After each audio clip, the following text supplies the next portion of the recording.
Et bonjour à toutes et à tous. Merci de vous joindre à nous ce midi dans le cadre des séminaires en surveillance continue de l'état de santé et en visite sanitaire organisés par l'École de santé publique de l'Université de Montréal. Donc, je suis Fatima Binati, diplômée de l'option surveillance épidémiologique de la maîtrise professionnelle de l'école et je suis actuellement professionnelle en surveillance à la direction de santé publique de la Montérégie. J'ai le plaisir de co-animer ce séminaire aux côtés du professeur Bernard-Simon Leclerc, coordonnateur académique du doctorat professionnel en santé publique. Donc, nous avons le plaisir d'accueillir aujourd'hui le professeur Idrissa Beogo. Il débute sa carrière en tant que préposé aux bénéficiaires, puis évolue comme infirmier chef d'équipe en soins de longue durée, aussi bien dans le secteur public qu'en agence. Son riche parcours international en Asie, en Afrique de l'Ouest et au Canada lui confère ainsi une vision globale et une expertise précieuse en soins infirmiers.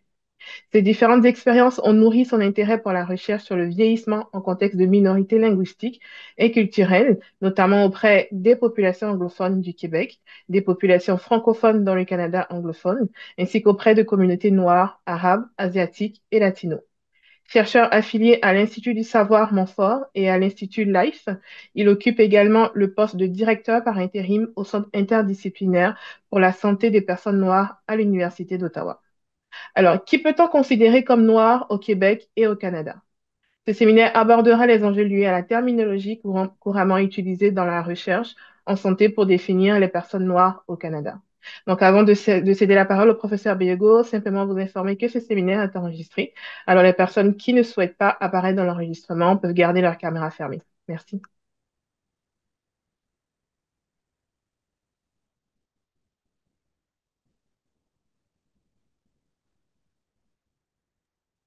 Ça va être à vous, professeur Biego, quand vous allez être prêt. Bien, merci. Merci Fatima et bonjour à tout le monde. Donc, je ne vais pas répéter mon nom. Je pense que ça a été très, très bien. Ça a été dit de façon exhaustive. Alors, pour la rencontre d'aujourd'hui, qui peut-on considérer comme noir au Québec ou au Canada? Les enjeux liés à la technologie utilisée, je me ferai le plaisir de passer en revue quelques points et je ferai la présentation sous le plan suivant. Qui est noir? En réalité, c'est un très vieux débat. Ben, nous autres, nous rentrons dans le film comme nouveaux acteurs, là. Et on verra en quoi c'est un vieux débat. Il y a aussi une certaine polysémie conceptuelle de personnes noires qu'on verra. On abordera aussi quelques aspects en lien avec les défis opérationnels de classification et particulièrement dans le domaine de la recherche en santé. Et puis enfin, on abordera un pan de ce qu'on appelle la collecte de données fondées sur la race, une petite conclusion. Je me suis inspiré de ces ouvrages, de mon expérience et de mon expérience d'infirmier, mais aussi dans le domaine de la recherche pour nourrir cette présentation. Et ces deux documents sont du professeur Marius Senat et du professeur James Davis.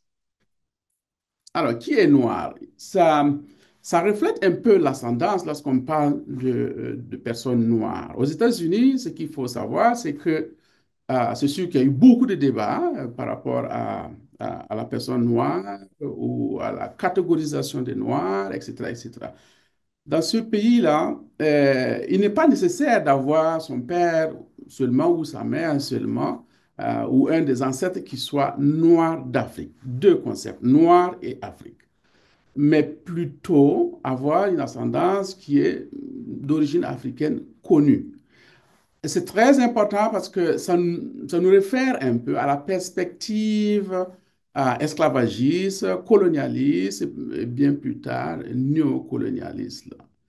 Alors, beaucoup d'écrits, notamment de James Davis, qui a mis en relief plusieurs aspects ou plusieurs lois qu'on a observées au niveau des États-Unis.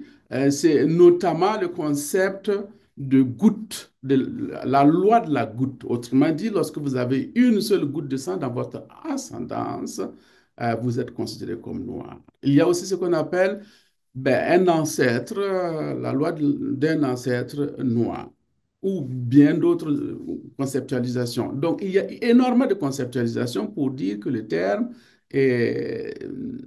a eu beaucoup d'évolutions, beaucoup de conceptualisations autour pour définir tout simplement ce que c'est qu'une personne noire. Mais on sait que la notion de race n'existe pas.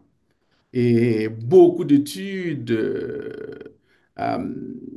ce qu'on appelle des sciences molles, les anthropos, les sociaux, longtemps avant les années 2000, sous le leadership de certaines personnes connues comme euh, le professeur Claude Lévi-Strauss, on avait déjà conclu avec la notion de race qu'elle n'existait pas en réalité, que c'est une conception très biologique et non pas un construit social. Alors, le débat, en tout cas, les sciences dures ou les scientifiques de ce qu'on appelle les sciences dures, autour des années 2000, ont fondamentalement conclu sur cet aspect scientifique-là de l'inexistence de ce qu'on appelle race. Et l'un d'eux, c'est par exemple Greg Venter, qui est un pionnier dans la génomie. Et celui qui a fait le premier mapping, le séquençage génomique du génome humain, et arrivé à démontrer que les humains se ressemblaient énormément mieux que, par exemple, la communauté des chimpanzés. Mais naturellement, on continue d'utiliser le terme de race qui classifie les groupes sur la base seulement des différences physiques perçues. Donc, la couleur de peau, les traits du visage. Donc, on comprend et on voit que c'est très biologique, ça n'a rien de social. Ce qui est différent de ce qu'on appelle l'ethnicité, qui se réfère à l'appartenance à un groupe fondé sur des caractéristiques partagées. Ça peut être la religion, ça peut être la langue, ça peut être l'origine géographique, par exemple. C'est très important de faire la différence et d'avoir en tête que la notion de race est perpétuée, mais en réalité, c'est vu sous le prisme de construit, pas biologique, mais social. Dans le commentaire que Jude a publié dans Shimeji, on s'est rendu compte c'est pas une analyse conceptuelle pure, mais plutôt une recension conceptuelle. Ben, en tout cas, pour nous, les infirmières, lorsqu'on parle d'analyse conceptuelle, c'est plus profond que ça. Mais ça, c'est un répertoire de ce qu'on utilise couramment. Personnes, communauté, groupe noir, canadien, noir, afro-canadien, etc., etc. Et chaque conceptualisation a une grosse insuffisance qu'on verra par la suite. Ailleurs, et quelquefois au Canada aussi, on utilise d'autres termes comme mulâtre pour parler d'hybride. Je pense que c'est d'origine espagnole. Et de personnes de couleur, ce qui, disons, n'a- ne veut pas dire grand-chose parce que tout le monde a une couleur. Si on est blanc, c'est une couleur. Si on est noir, c'est une couleur, etc. Si on est jaune, j'aime pas le terme pour qualifier les Asiatiques, c'est aussi une couleur. Noir africain pur, nerf mélangé, etc. Il y a beaucoup de concepts qui sont véritablement utilisés pour dire qu'il y a une grosse pluralité dans l'utilisation de ce qui est non. Euh, Ce que nous avons constaté au niveau du Centre interdisciplinaire pour la santé des Noirs, que je n'ai pas présenté au passage, qui est le premier centre qui a été créé pour s'occuper entièrement de la recherche sur la santé des personnes noires. Il y a une grosse polysémie qu'on observe sur le terrain, surtout lorsqu'on utilise des études qualitatives. Pour les études quantitatives, on force les gens, les participants, à s'inscrire dans une catégorie particulière prédéfinie. Est-ce que c'est juste, est-ce que c'est pas juste? Ça, c'est un débat. Et ça, c'est la catégorisation, par exemple, qu'on utilise au Canada pour les différentes recensions. Dans notre étude qualitative, on s'est rendu compte que les personnes, lorsqu'on leur demandait à quel groupe ils appartenaient, ils vous diront Arabes du Soudan, Arabes noirs, asiatiques du Kenya. Alors, ça, c'est encore plus profond et c'est très intéressant, en tout cas, du point de vue des qualitativistes, c'est très intéressant de comprendre que les définitions ou la définition des personnes noires, on devrait encore s'asseoir et réfléchir sur la catégorisation ou plutôt trouver un modus vivendi qui tu peux naturellement satisfaire à tout le monde, ou en tout cas faire une orientation dans la perspective qualitativiste, comme on peut le percevoir ici. Même nos institutions essaient de, disons, de s'habituer au changement, aux observations faites par les différentes communautés, et particulièrement pour la communauté noire, pour ce qui nous concerne ici. On verra qu'avant les années 2021, tous les recensements, on avait de très grosses catégories, par exemple, d'origine africaine ou d'origine asiatique. Alors, même si, parlant d'origine africaine, il y a une légende qui spécifie clairement que être d'origine africaine ne veut pas dire qu'on est noir. Et pourtant, il n'y a pas la catégorie noire dans cette ossature classificatoire, par exemple. Euh, on verra que l'évolution des années 2021, elle est étrange, mais est-elle suffisante? Comme je vous l'ai dit tantôt, sur le terrain, lorsqu'on fait des études qualitatives, on est en but avec cette classification, en ce sens que des assistants de recherche à qui on a demandé de faire le recrutement de personnes noires, on pensait tomber sur effectivement des personnes noires, mais lorsque venu les entrevues, et elles se sont présentées comme noires asiatiques, noires, etc. Donc, euh, la classification reste insuffisante et on a vraiment besoin de savoir qui est-ce qu'on peut qualifier de personnes noires. Excusez. Alors, ce que j'ai aussi observé, c'est que d'une institution à une autre, ici par exemple, c'est l'Institut, on a tantôt parlé de Statistique Canada, ici c'est l'Institut canadien d'information sur la santé qui a une autre classification. Donc, à l'intérieur même du Canada, les structures n'ont pas les mêmes classifications, toujours. Important à relever. Alors, cette pluralité de conceptualisation des personnes noires, en tout cas en matière de recherche en santé, pose quand même d'énormes défis. Défis en termes de validité des résultats qu'on va avoir.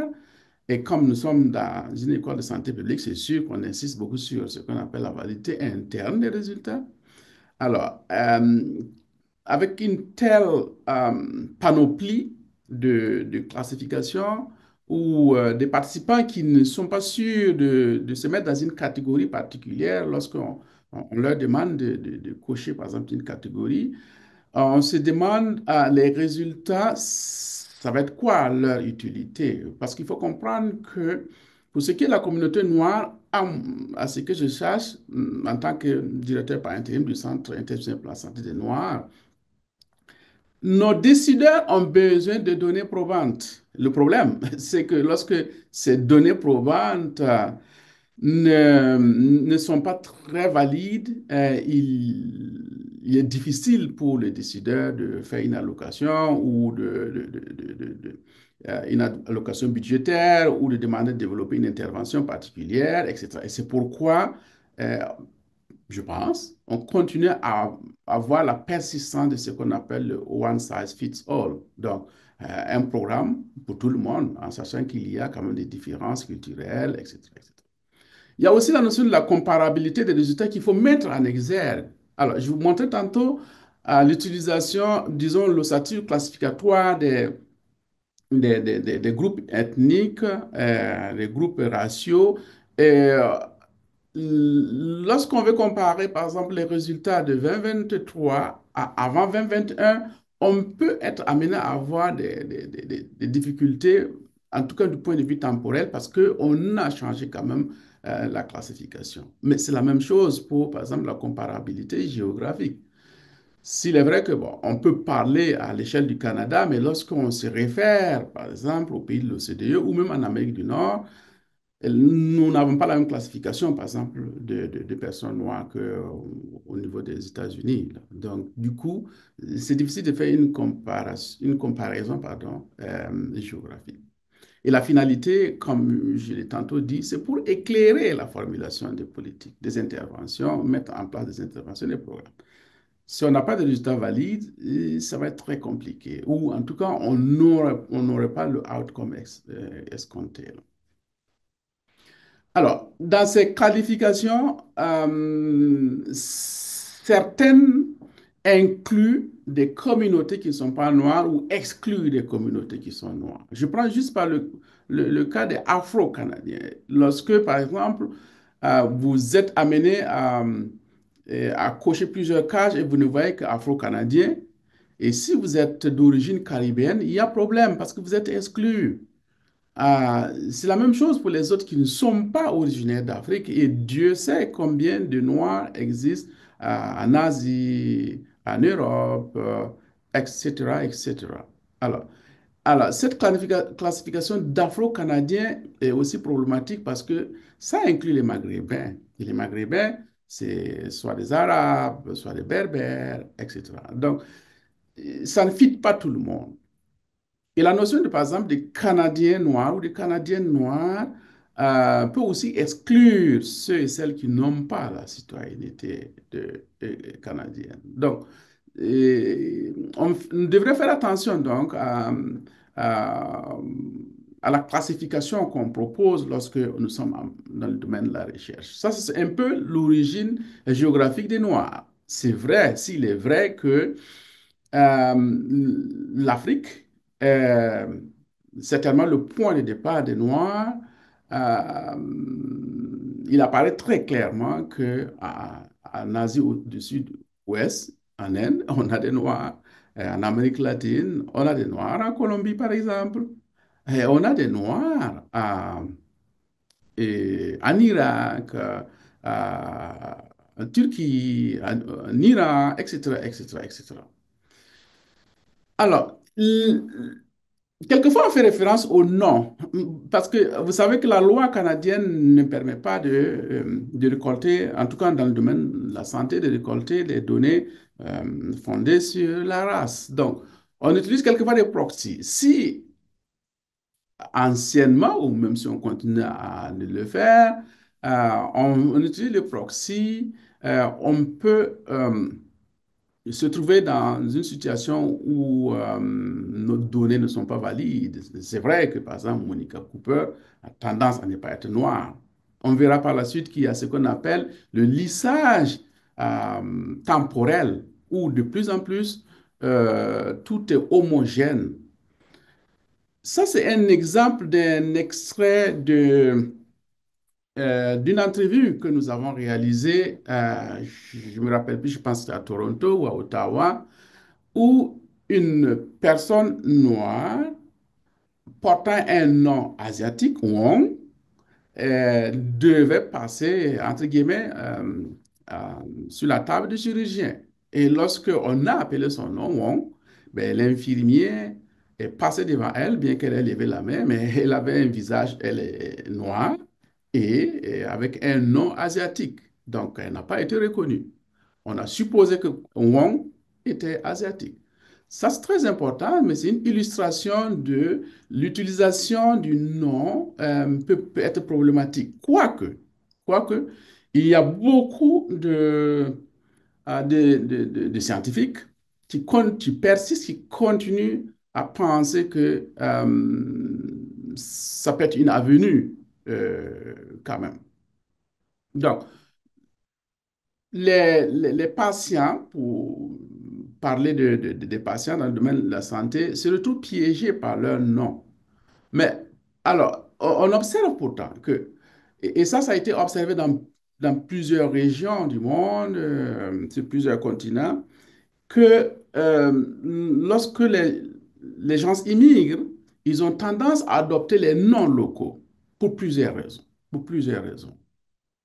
Dans certains pays, c'est parce qu'il y avait beaucoup d'expulsions, donc pour se mettre en sécurité, on prenait le nom. Mais en tout cas, c'est ce qu'on observe de plus en plus. Donc, le nom ne peut pas être utilisé, n'est pas suffisant, j'allais dire, pour être utilisé comme proxy lorsqu'on collecte des données. Mais comme je l'ai dit, beaucoup de publications continuent de penser que c'est faisable. Alors, la dernière partie de mon exposé se rapporte à la collecte des données fondées sur la race. On sait qu'au Canada, une trentaine de pourcents à peu près qui sont des personnes racisées. et à peu près 5% de personnes noires. En tout cas, selon les statistiques de Statistique Canada, il y a une augmentation fulgurante pour ce qui est de cette communauté-là. Alors, c'est une communauté, en tout cas pour ce qui est des Noirs, qui font l'expérience d'inéquité dans l'accès aux soins de qualité dans le système de santé.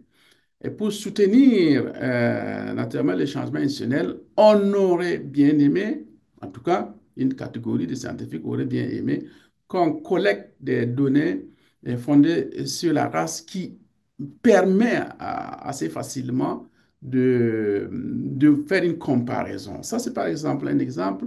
Euh, c'est facile lorsque on fait une collecte de données en se fondant sur la couleur de peau. Ça saute à l'œil, mais lorsqu'il faut utiliser des systèmes de proxy, c'est plus complexe. Est-ce que c'est acceptable? En tout cas, la loi canadienne ne le permet pas pour le moment, mais je sais que le dernier Best Brand Exchange organisé par Santé Canada avec euh, la contribution des IRC, les, les participants de l'atelier étaient unanimes qu'il fallait ouvrir ces créneaux-là et permettre que le système de santé puisse collecter les données fondées sur la race. Le gros problème, c'est que ça peut perpétuer les iniquités, on l'a observé pendant l'épidémie de la COVID-19 où des données avaient été collectées, mais pompées par la police, qui en a utilisé à d'autres fins. Et il a fallu que des mouvements des droits de l'homme et des associations montent au créneau et est en justice pour que la pratique change. Donc, il y a des dérives possibles. Et ça, c'est une réalité. C'est une réalité. Donc, c'est une avenue qui n'est pas beaucoup mise en exergue, mais qui est, beaucoup de personnes plaident pour. Du reste, je vous parlais de ce Best Brand Exchange, le rapport n'est jamais paru. C'était euh, un échange par rapport au racisme dans le système de santé canadien. C'est jamais paru. Pourquoi? On ne sait pas. Alors, il y a ce que j'ai intitulé des bonnes questions à se poser. Mais est-ce que se poser ces questions suffisent? En tout cas, on devrait être certain que l'étude que nous sommes en train de mener est adaptée à la culture et à la race. Et que l'étude inspire confiance. Parce qu'il faut comprendre que les communautés noires, nous en avons l'expérience, c'est difficile de les convaincre à participer à une étude. Et quelquefois, la personne, hum, la- l'assistant de recherche euh, devrait, je dis devrait, sans être très sûr, mais l'expérience que nous avons plus tendance à envoyer des assistants de recherche issus de la communauté pour capter plus la confiance. Est-ce que le langage utilisé est adapté et non discriminatoire? Est-ce que l'approche est favorable aux patients noirs? Est-ce que le staff est suffisamment formé? Ça, c'est très important lorsque le staff n'est pas forcément constitué de personnes, d'assistants de recherche noirs. Ça peut être ça peut nécessiter une formation particulière. Est-ce que le staff comprend que les personnes noires ne font pas généralement confiance au système de santé, incluant naturellement les professionnels de santé? Etc., etc. Donc, grosso modo, il y a une batterie de questions à se poser avant d'entamer une recherche particulièrement centrée sur les personnes noires. Et ça, c'est très important. Nous en avons quand même l'expérience, mais nous continuons à en découvrir parce que la recherche en matière la santé des personnes noires, je dirais qu'elle est quand même récente et qu'il y a énormément d'efforts qu'il faut faire autour parce que les différents paliers de gouvernement sont à la recherche de données probantes pour pouvoir intervenir. Encore une fois, et ne peut pas intervenir sans données probantes. Il y a beaucoup d'efforts, mais voilà les questions qu'il faut se poser. Mais est-ce qu'elles sont suffisantes? Certainement pas. Et la réflexion devrait se poursuivre là. Alors, euh, Pour conclure et laisser un peu de place à la discussion, certains pourraient être déçus, et c'est juste. Je n'ai pas la science infuse, je lève un lièvre, et comme je l'ai dit, c'est vieux comme thématique, et nous autres, nous rentrons dans le film comme nouveaux acteurs pour continuer les débats. Même s'il y a eu des avancées, on en espère encore plus. Donc, je lève le lièvre pour que nous essayons de le rattraper ensemble. Plus d'études multiméthodes va être très intéressante, comme je l'ai tantôt dit. Et à ce niveau-là, les études qualitatives nous donnent beaucoup d'espoir. Et on n'a pas d'abord d'analyse conceptuelle aussi, ce qui serait intéressant. Les études anthropo-sociologiques doivent aussi se mêler, entre guillemets, à la danse. Alors, un consensus opérationnel et réaliste de personnes noires est fortement recommandé. Alors, on se demande aussi, est-ce que il n'est pas possible pour nos statisticiens de développer une méthode analytique qui puisse aller chercher en profondeur, recatégoriser pour mettre en exergue des résultats qui sont plus valides, plus réels, plus proches de la réalité que ce qu'on observe actuellement. En tout cas, la réflexion est en cours au niveau du Centre d'intervention pour la santé des Noirs et naturellement, vous êtes tous invités. Alors, ceci met fin à ma présentation et je me prête à vos questionnements ou à vos commentaires. Merci beaucoup pour votre attention. Non, merci beaucoup, professeur. Donc, on invite les gens, les participants, à soit lever la main pour poser leurs questions eux-mêmes, ou soit à écrire leurs questions dans le bavardage, le bavardage, le chat, et puis je m'occuperai de communiquer les questions. Et donc, en attendant que notre auditoire se dégèle un peu, peut-être je peux me permettre une première question. Et donc, oh, voilà. Alors, je vais tout de suite céder la parole à Johanna. Bonjour, Johanna. Ça fait plaisir de vous revoir. Bonjour, professeur Bernard Simon. Je suis vraiment contente de vous voir et merci beaucoup, professeur Virgo. C'était très intéressant. Je suis une ancienne étudiante de l'ESCOM. J'ai gradué, je pense, en décembre 2020. Donc, je vois quelques noms familiers aussi sur le webinaire et c'était vraiment une présentation très pertinente. Euh, j'ai deux questions en fait. La première, ça concerne la diaspora parce que une chose que j'ai apprise justement pendant cet exposé, c'est que il y a différentes définitions des personnes noires et même moi, j'ai découvert que justement il y a des noirs en Asie, il y a des noirs partout. C'est pas quelque chose auquel je pense automatiquement.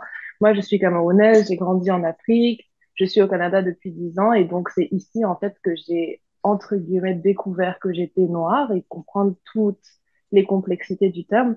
Donc, ma première question, c'est par rapport à la diaspora. Comment est-ce qu'en tant que diaspora, quand on essaye de cibler les Noirs, que ce soit dans des initiatives ou différents processus, comment est-ce qu'on fait pour justement se retrouver en termes de diaspora noire? Qu'est-ce que ça signifie? Et ma deuxième question, je vais noter juste un instant. Oui, c'est ça. Ma deuxième question, c'était est-ce que les codes sémantiques varient selon la région? Parce que c'est sûr que peut-être que le cadre de la question s'appliquerait davantage au Canada, peut-être même au Québec.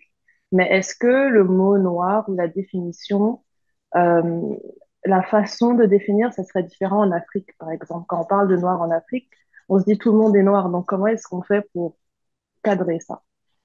Et encore merci pour la présentation. Merci, merci pour les deux questions. Je commence par la dernière qui me semble plus simple.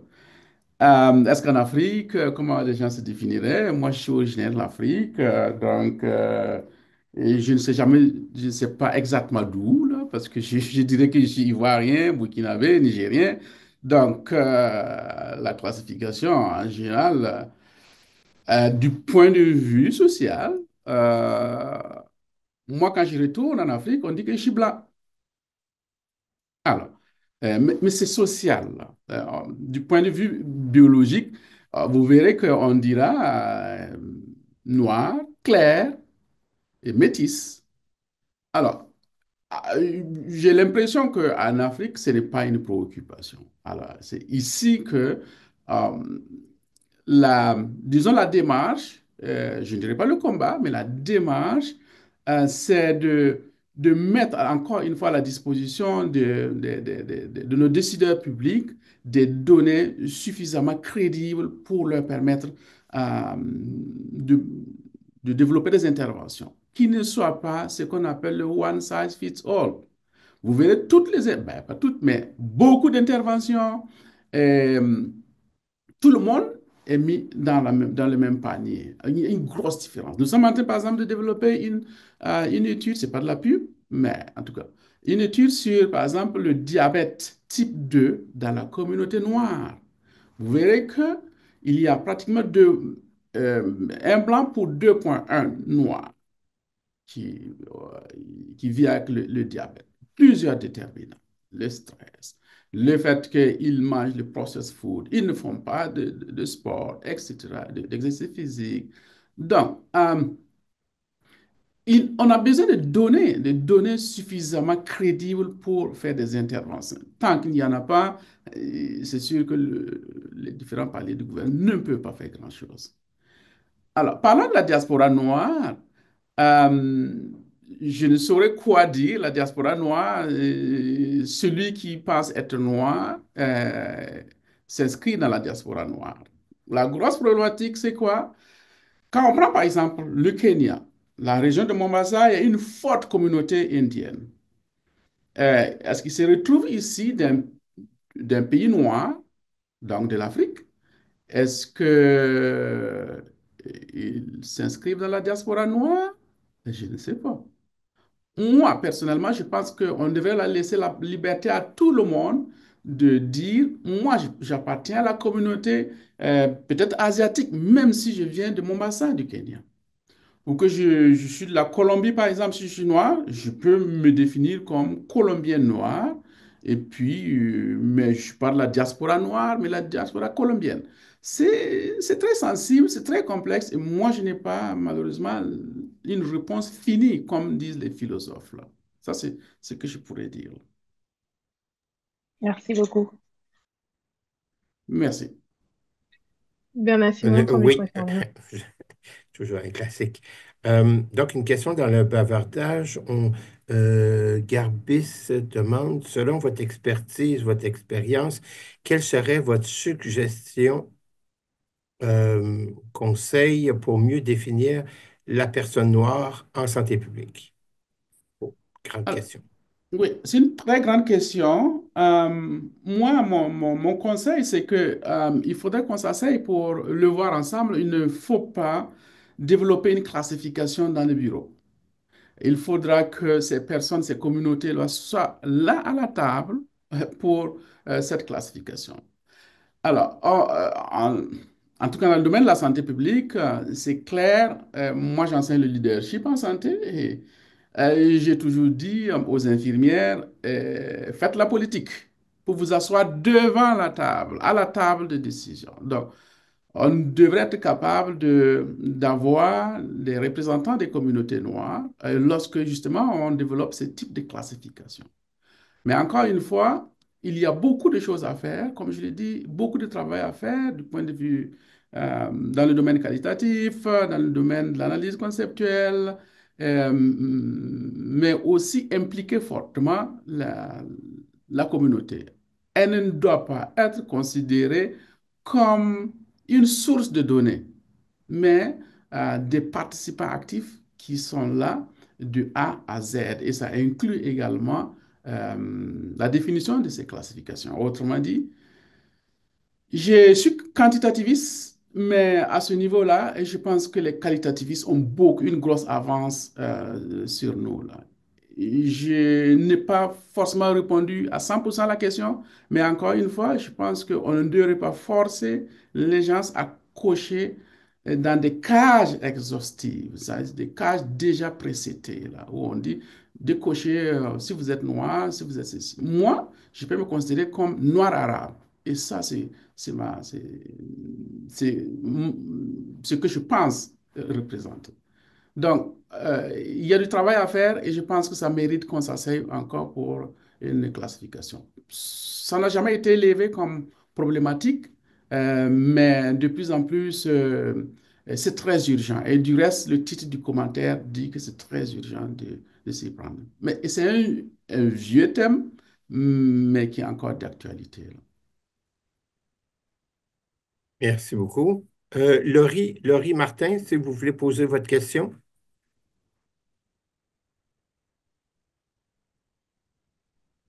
C'est peut-être moi, Oui, je vous en prie, qui vous avais une pouvez. question, Oui. parce que je pense que j'ai pris le lien de Laurie. C'est Bilkis. Laurie, tu avais une question? Ah, Non, je pense que c'est vous. D'accord, parce que vous en êtes là deux fois. C'est Bilkis, Bertha, Simon, ah, bonjour. OK. Bonjour. C'est OK. Laurie qui m'a transféré le lien, alors merci beaucoup. Alors merci beaucoup pour votre excellente présentation, vraiment très claire et très intéressante, et puis rare d'avoir quelqu'un qui ose s'aventurer sur ce terrain, comme vous dites, glissant, qui tend à lisser certaines choses.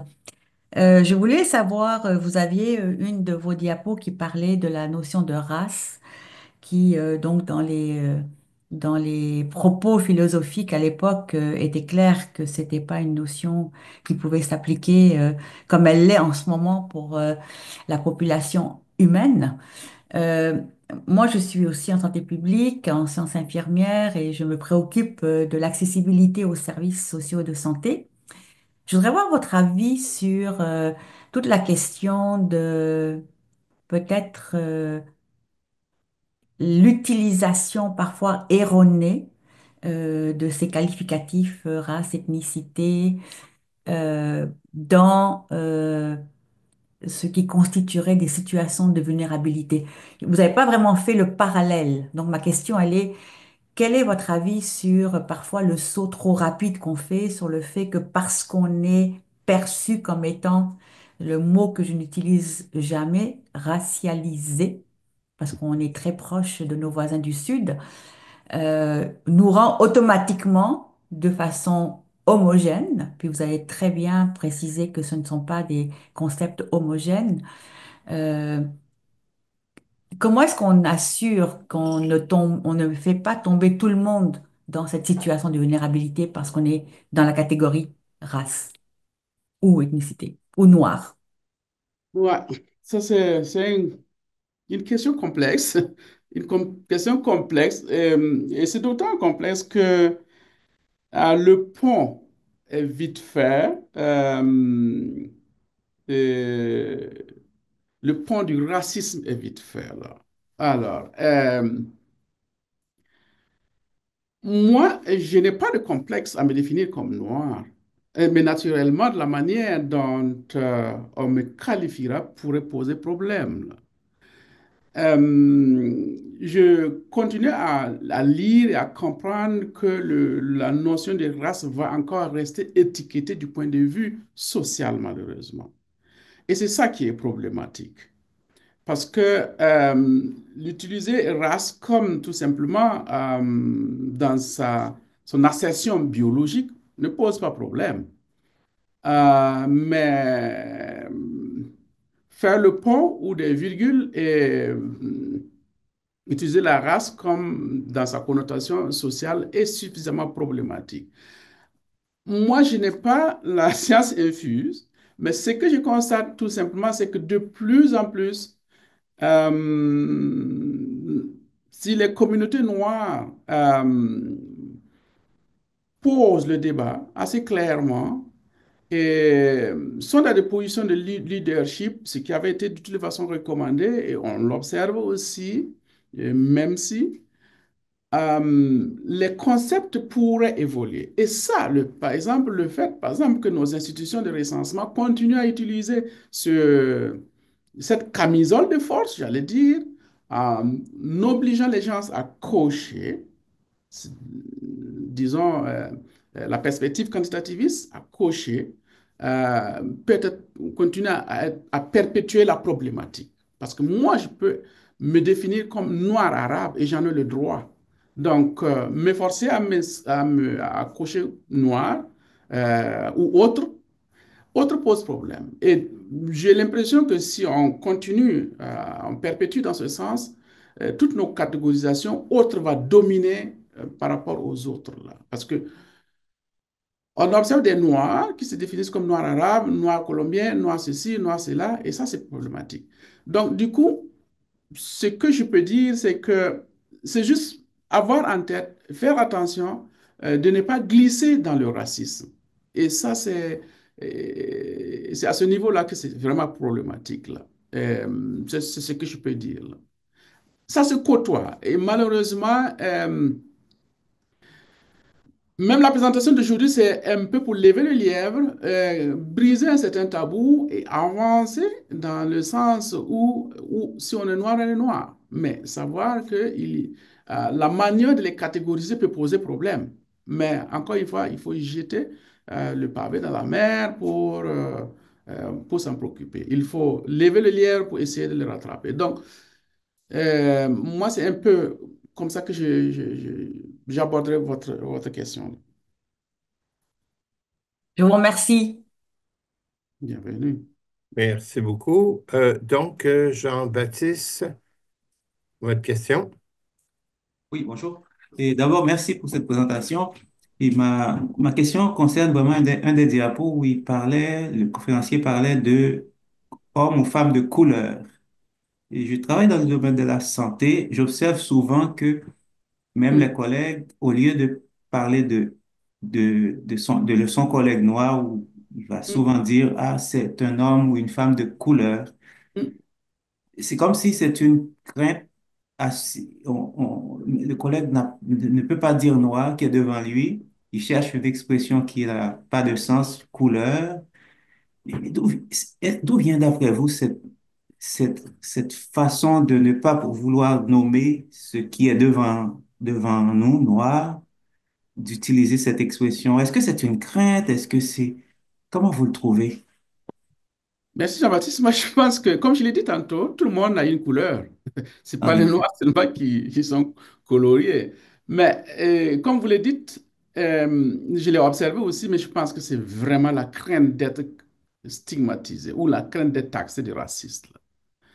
Et ça a besoin d'un gros effort pour qu'on sache que quand on est noir, on est noir. Et on devrait accepter qu'on nous appelle noir. Le gros problème, c'est que le pont est facilement fait entre le dire de façon neutre, mais d'avoir dans son back mind quelque chose comme euh, une expression visant disons, à se faire passer comme un raciste ou à mettre en exergue son ressenti raciste. Et c'est une grosse peur. C'est une très grosse peur. Et je vous ai pas présenté de façon exhaustive le Centre interdisciplinaire pour la santé des Noirs, mais nous avons des collègues, beaucoup de collègues blancs, blanches, qui sont avec nous, avec qui nous discutons pied à pied. Et ça, c'est pas tabou au niveau du centre. Mais nos collègues, nos concitoyens concernés blancs, blanches, ont effectivement peur de dire que vous êtes noir. Parce que automatiquement, on peut penser qu'ils sont racistes. Ce n'est pas toujours le cas. Ça, c'est un pont qu'il faut franchir. Ça, c'est un fait sociétal et ça a besoin que ce soit discuté à l'échelle de la société. Mais on ne peut pas rester dans cette hantise-là. Vous faites bien de le dire. J'ai une étudiante qui vient d'aborder le phénomène du racisme. C'est les cours de formation et en emploi, c'est les infirmières. Et les résultats en disent long. Et véritablement, il y a une grosse peur de la part de nos concitoyens, de nos concitoyens, justement, à dire que mon collègue noir. Et moi, sur les planchers, j'ai tout dit à mes patients de ne pas se gêner. Sauf que il faut faire attention. Si vous m'appelez noir parce que vous êtes raciste, ça pose problème, tout simplement. Mais encore une fois, c'est ce que vous pensez, je le pense également. C'est un peu la peur. Merci. Merci beaucoup, Jean-Baptiste. Fatima, tu as une question? Oui, merci bien, Simon. Merci encore, José Idrissa, pour cette présentation. Tantôt, vous avez brièvement abordé en fait le sujet justement des problématiques de santé. Donc, en ma connaissance, il existe peu d'études canadiennes qui font vraiment la nuance donc d'une certaine problématique de santé entre les personnes noires et caucasiennes. Alors que bon, aux États-Unis, souvent dans la majorité de leurs études, ils vont quand même aborder le sujet. Donc, je voulais savoir si vous aviez en fait une réflexion là-dessus. Est-ce que c'est davantage par rapport au poids démographique ou c'est juste que ça ne se fait pas parce qu'on veut pas nécessairement aborder le sujet ou c'est clair que ça ouvrirait d'autres portes en fait à d'autres communautés également, mais bon, je voulais quand même vous entendre là-dessus. Ah, merci Fatima, c'est multidimensionnel votre question. C'est multidimensionnel de tant que vous verrez que les problématiques des Noirs, je l'ai tantôt dit, c'est vrai qu'on a des collègues noirs dans notre centre qui est entièrement dédié hein, à la recherche sur la santé des Noirs. Mais vous verrez que ceux qui sont au forefront et ceux qui sont en avant, et c'est beaucoup plus les chercheurs noirs. Problème, c'est qu'en matière de recherche, lorsque vous compétissez avec une thématique en lien avec les Noirs, c'est pas toujours évident que vous ayez un financement. Donc, on a ce sérieux problème d'aller de l'avant avec les études en lien avec justement les problématiques en lien avec les Noirs pour la simple raison qu'on a un problème de financement. Derrière le problème de financement, euh, il y a 1 à 2 ans, au niveau universitaire, à l'échelle du Canada, on comptait 8 professeurs titulaires noirs. 8. Vous verrez que dans beaucoup d'universités, de plus en plus, il y a des chercheurs, des professeurs noirs, oui. Mais je dirais que le mouvement assez récent, c'est positif. Et beaucoup sont assistants, disons, comment on appelle, assistant professeur, professeur adjoint. Donc, la ressource même pose problème, le financement pose problème. Donc, qu'est-ce qu'on utilise actuellement comme subterfuge? C'est qu'on utilise les données secondaires. Problème, les données secondaires, un problème de classification quand même. Quoi qu'on dise, en tout cas à travers la présentation, on l'a perçu. Donc, on n'a pas de données valides comme ça. Mais la recherche, elle s'est accélérée ces derniers temps.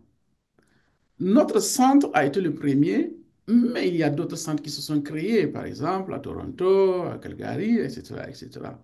C'est peut-être pas suffisant, mais il y a aussi la relève pour s'occuper de ces problématiques-là. Je ne dis pas que mes collègues blancs, blanches ne s'occupent pas des problématiques des personnes noires, mais assez clairement, dans le bassin, vous verrez que c'est beaucoup plus des professeurs noirs.